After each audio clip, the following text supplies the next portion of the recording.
بسم اللہ الرحمن الرحیم، الحمد للہ والصلاة والسلام علی رسول اللہ۔ آج جو فرمان پیغمبر صلی اللہ علیہ وسلم ہم پڑھیں گے وہ صحیح البخاری میں، اور اس کا نمبر ہے 691۔ صحیح المسلم میں اس کا نمبر ہے 427۔ حضرت ابو ہریرہ رضی اللہ تعالی عنہ بیان کرتے ہیں کہ آقا علیہ الصلاۃ والسلام نے ارشاد فرمایا، اما یخشی احدکم، یا یہ الفاظ فرمائے، لا یخشی احدکم اذا رفع رأسہ قبل الامام ان یجعل اللہ رأسہ رأس حمار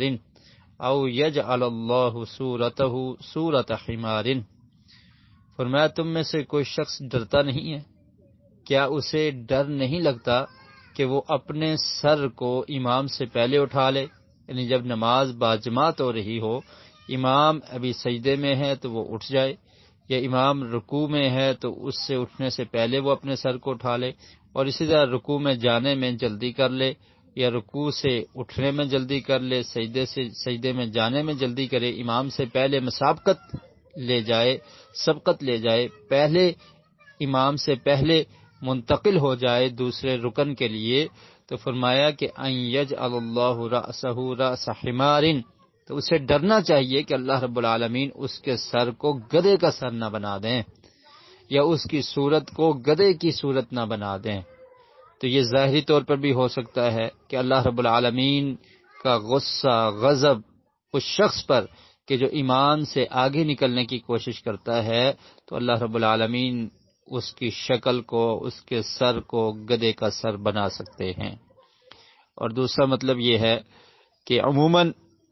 گدھا بے سمجھ ہوتا ہے، اور یہ مثال دی جاتی ہے کہ اسے سمجھ نہیں آتی، سمجھنے سے قاصر ہوتا ہے۔ جس شخص کو سمجھ نہ آئے بس اوقات اس کو بھی گدھا کہہ دیا جاتا ہے۔ تو مطلب یہ ہے کہ اس کے دماغ، اس کی سوچ اور سمجھ کی جو قوت ہے اللہ تعالیٰ اس کو چھین لیتے ہیں، پھر وہ سمجھتا نہیں ہے، پھر بات اس کے پلے نہیں پڑتی۔ وجہ کیا ہے کہ اس نے مخالفت کی رسول اللہ صلی اللہ علیہ وسلم کی، کہ آقا علیہ الصلاۃ والسلام نے فرمایا تھا انما جعل الامام لیؤتم بہ،